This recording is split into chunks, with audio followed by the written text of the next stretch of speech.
especially the digital edition. It's the only flat-screen phone in the Pura 80 series. The 6.6-inch screen feels just right in hand. Plus, it has an almost uniform bezel on all four sides, with slim borders and a centered punch-hole camera. The screen's overall look is harmonious. This is a 1:120 Hz LTPO display, and what's more, the second-generation Kunlun glass is extremely sturdy, and if you look closely at the edge of the screen, you'll notice a subtle 2.5D effect. Now, for this digital edition, the entire back cover uses this velvet glass, which is completely different from the glossy, ceramic-like finish of the Pro, Pro Plus, and Ultra models. This one has a very delicate matte texture, even finer than regular AG matte glass. When you touch it, it feels slightly plump, and this effect is especially noticeable in two color options, velvet black and velvet gold. The black isn't a pure black. It leans a bit gray, while the gold isn't gold either, it's more bronze. This rose gold shade is like foundation, with a soft, powdery look. Personally, I like the black, but Emily thinks the gold is gorgeous. She says it's similar to the mother-of-pearl necklace she wears daily. Look, isn't this color almost exactly the same as the border of her necklace? Even though it's still made of aluminum alloy, you can see it has this vertically brushed texture. The feel of the border is much improved, and although both of these colors use aluminum alloy borders, the surface treatment is different. They're not quite the same. Look at this velvet black I have here. It's just regular aluminum alloy with a slightly matte texture on the surface. But if you look at this velvet gold, it seems like there's a layer of clear lacquer coating on top of the aluminum alloy. It's transparent. So the way it feels to the touch is more like a glossy finish. And you can see that compared to the black one over here, it reflects light more diffusely. In terms of feel, adding the coating really does make it noticeably better. Next, let's take a look at the camera module on the back. It's still this triangular, signature wind vane design from the Pura series. And if you look at the module, you'll notice it has four corners. It has this glossy finish, and the chamfered edges feel really nice. But when it comes to the size of the module, compared to the Pro, Pro Plus, and Ultra, you can see it's quite a bit smaller. There are still three cameras inside three circles. This one here is a 50 megapixel main camera with an f1.4 to f4.0 variable aperture. Above it is the ultra wide angle lens, along with a sensor. And in the module on the far right, at the top, is a telephoto lens facing forward.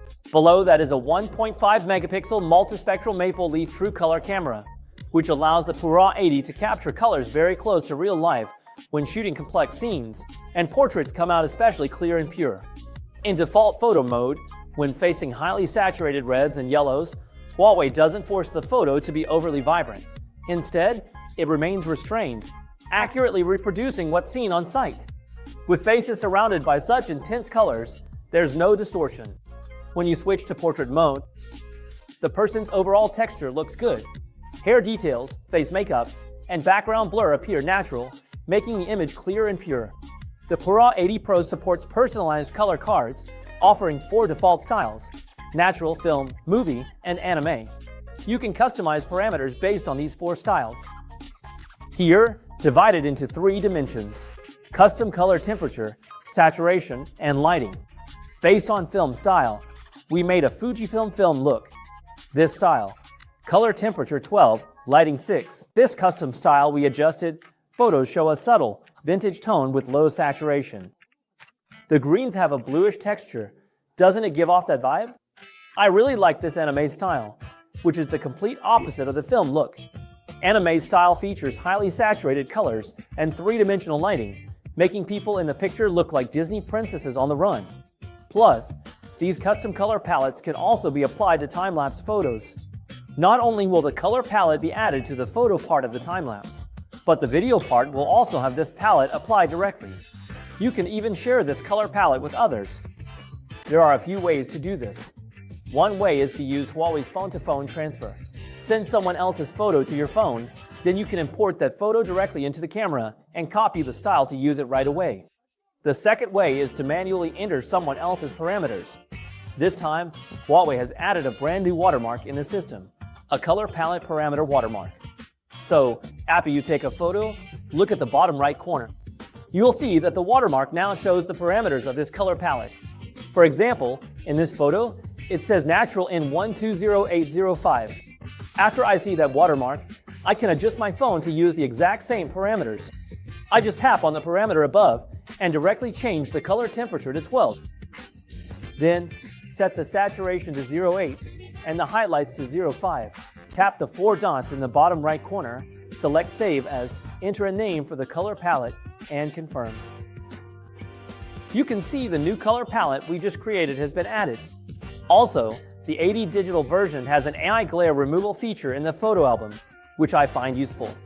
When you take photos through glass, there's often glare. Just tap Edit in the album, then select AI Retouch, and choose AI Glare Removal.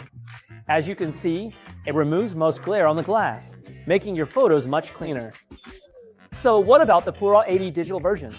It runs on HUAWEI with the latest 5.1 system. On 5.1, my favorite feature is still Live Window. It displays information from built-in apps like timers, music, and supports third-party apps such as food delivery, ride-hailing, navigation. Plus, on 5.1, Live Window information is richer. For example, for food delivery, it shows money left until arrival. For a ride, it displays the car's license plate. And when Alpay shows parking info, it tells you how long you've been parked. On HarmonyOS 5.1, when I tap to take a photo, it jumps straight to a downgraded system app to call up the camera for shooting. Straight to 5.5x or to 2x, there are different focal lengths available for shooting. Now you can post dynamic photos on Douyin. Look, tap this plus sign to select from the album, and you see, all these with dynamic photos can be posted. For example, if I pick this photo, the next step is a GIF. And now it also supports the Listen to Douyin feature. Just long press on this video. Swipe down, and you'll see a Listen to Douyin option. It turns into an audio file and plays in the background. There's also an interesting feature called HUAWEI Looks at the World. When you bring out HUAWEI, look at the bottom right corner, there's a phone call icon. Let me tap it. Then you can turn on the camera. It activates the camera and starts a conversation. It could be a HUAWEI Pura 80 series. If you don't know what something is, asking HUAWEI becomes more convenient. Digital version has excellent battery life. It's equipped with a large 5,600 mAh battery, and it supports 65W wired and 50W wireless fast charging.